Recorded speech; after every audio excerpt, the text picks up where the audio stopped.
Hello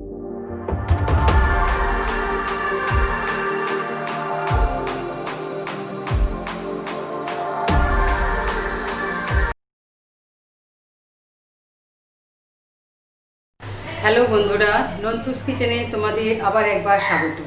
আজকে আমি তোমাদের কাছে একটা চিকেনের প্রিপারেশন নিয়ে এসেছি, যেটা হচ্ছে আচারি চিকেন রেজালা।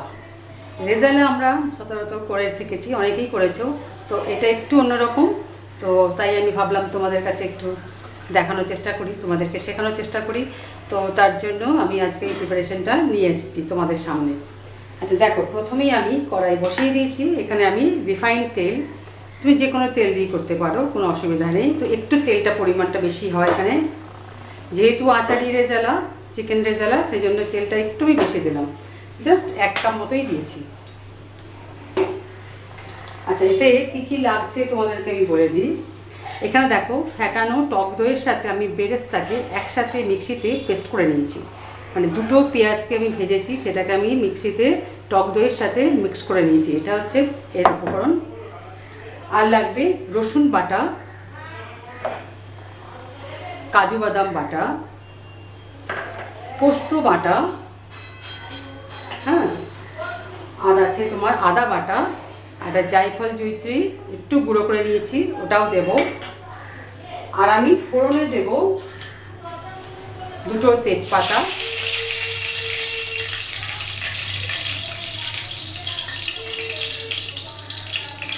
দুটুকরো দারচিনি, দুটো এলাচ। এটা আমি ফোড়নে দিলাম। দিয়ে আমি যে বেরেস্তাটা পেস্ট করে রেখেছিলাম টক দইয়ের সাথে, সেটা আমি দিয়ে দেব।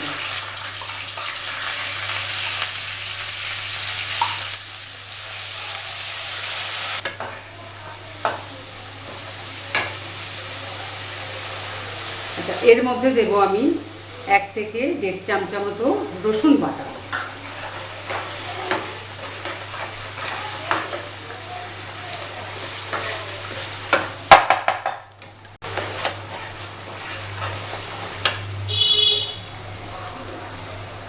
আর দেব 1 চামচা আদা বাটা, 1 থেকে 1.5 চামচা আদা বাটা দিয়ে দিলাম।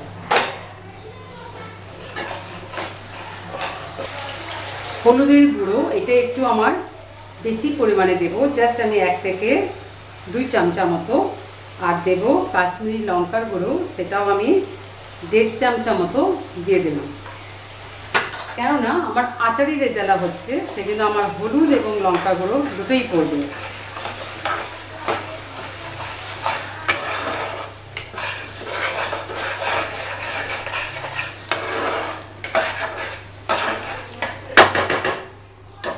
আচ্ছা, এর মধ্যে আমি এবার চিকেন, 1 কিলো চিকেন, এটা আমি এর মধ্যে এবার দিয়ে দেবো। এটা কিচ্ছু মাখানো নেই, জাস্ট ডাইরেক্ট আমি চিকেনগুলো দিয়ে দিলাম। এর মধ্যেই চিকেনটার প্রিপারেশনটা তৈরি হয়ে যাবে। তো তুমি চিকেনের মধ্যে সব রকমই দিতে পারো, কোনো অসুবিধা নেই এটাতে।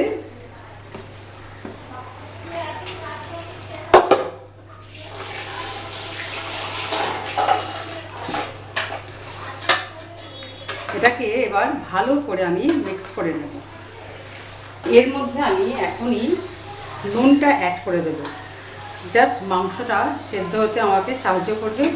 কেন নুন এবং তোমার টক দই আছে, তো নুনটা আমি একটু পরিমাণ মতো কম দিলাম, কেন আচারটা পড়বে, তো আচারের মধ্যে নুনটা থাকবে।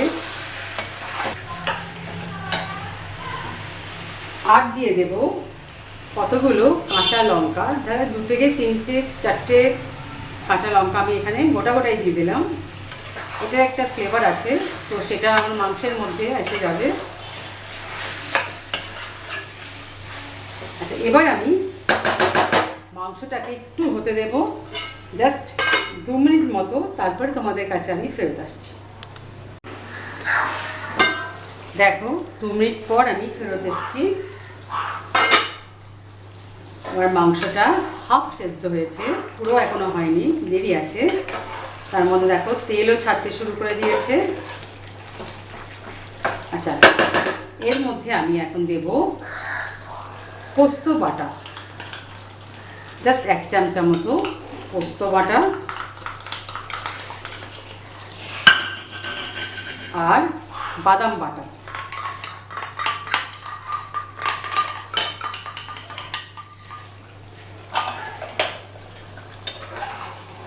ঠিক আছে, এই দুটোকে আমি ভালো করে মিক্স করে দিচ্ছি। দেখো এটা মিশিয়ে দিয়েছি। তো আমি আরও 2 মিনিট মতো এটাকে রাখবো, তারপরে আবার তোমাদের কাছে ফেরত আসবো। আচ্ছা দেখো, আমার মাংসটা মোটামুটি সেদ্ধ হয়ে গেছে, আর অল্প একটু হলেই হয়ে যাবে। আচ্ছা, এর মধ্যে আমি দেব জায়ফল আর জয়িত্রী, যে গুঁড়োটা করে রেখেছিলাম ওটা।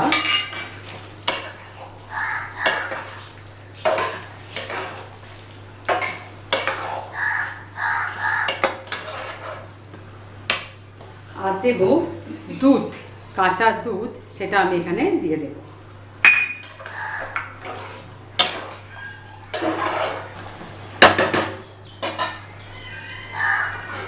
আবার আমি কিছুক্ষণ অপেক্ষা করব এটা সেদ্ধ হওয়া পর্যন্ত।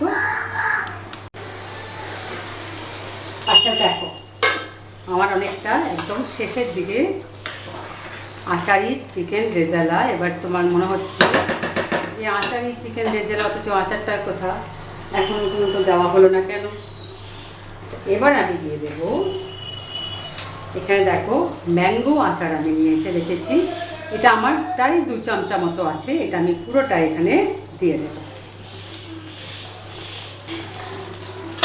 ঠিক আছে, আচার দেওয়া কমপ্লিট। এবার আমি এটাকে ভালো করে মিক্স করে দেব পুরো চিকেনটার সাথে।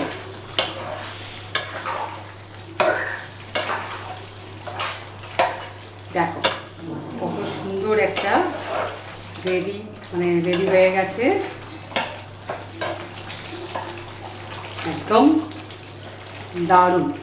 যে কোনো একটা হোয়াইট রাইস, সাদা রাইস, যে কোনো ফ্রাইড রাইস হোক, সাদা পোলাও হোক, সবার সাথে কিন্তু এটা একদম জমে যাবে। তো আমি এটা একটু টেস্ট করে দেখে নিই সব কিছু ঠিক আছে কিনা।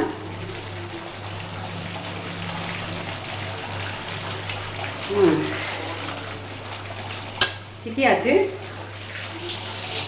তো আমার মনে হচ্ছে নুনটা একটু কম আছে।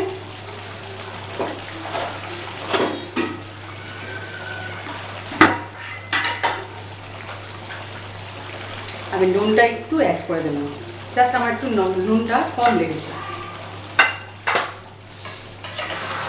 দেখো চিকেন আমার সেদ্ধ হয়ে গেছে মোটামুটি, একদমই রেডি। এর মধ্যে আমার একটা মাত্র জিনিস দিতে বাকি আছে, সেটা আমাকে দিতে হবে।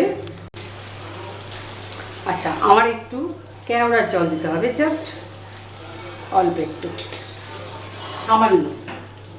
ঠিক আছে, তাহলেই আমার আচারি চিকেন রেজালা রেডি। একে আমি একটু শুকনো করে নেব, জাস্ট আর কি গ্রেভিটা আরেকটু আমি টাইট করে নেব। ততক্ষণ পর্যন্ত অপেক্ষা করছি, একটু তোমাদের কাছে সময় চেয়ে নিচ্ছি। দেখ আমার গ্রেভিটা একটু শুকনো হয়ে গেছে, অতএব আমার রেডি হয়ে গেছে আচারি চিকেন রেজালা। তোমরা তাহলে এটা অবশ্যই করবে এবং আমাকে ছোট্ট করে লাইক আর কমেন্ট দিয়ে জানিও কেমন লাগলো তোমাদের খেয়ে। আর সবাইকে শেয়ার করবে বন্ধুদের সাথে। আর যারা এখনও পর্যন্ত সাবস্ক্রাইব করতে পারোনি, প্লিজ তার চ্যানেলটি সাবস্ক্রাইব করবে, তাহলে এরকম সুন্দর সুন্দর রেসিপি আমি তোমাদের সবার সামনে পৌঁছে দিতে পারবো। পাশে বেল আইকনটা অবশ্যই ক্লিক করতে ভুলবে না। ঠিক আছে বন্ধুরা, তাহলে আজকের মতো তোমাদের কাছ থেকে বিদায় নিচ্ছি, আবার ফিরে আসবো নেক্সট রান্নাতে। তো আজকের মতো টাটা।